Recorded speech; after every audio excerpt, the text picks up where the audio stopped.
în flow cu tempoul la pas, ca un moș care îndesagă mesaj. În fiecare casă un răvaș să las, pentru copilaj bași, pentru timpul rămas. Bucură-te azi pentru puținul ce ai, vremea limitată.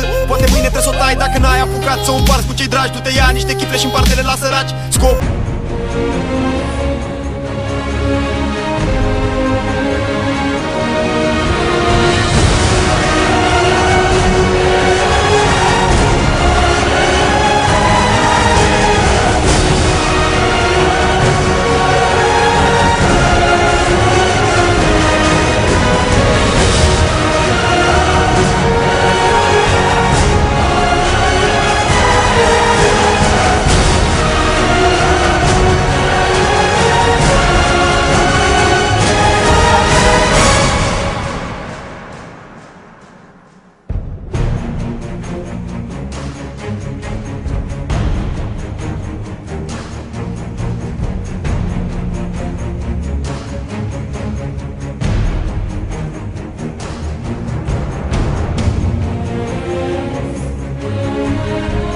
E capitala României, e București, e mai mult decât atât, să dovedești. I'll be back.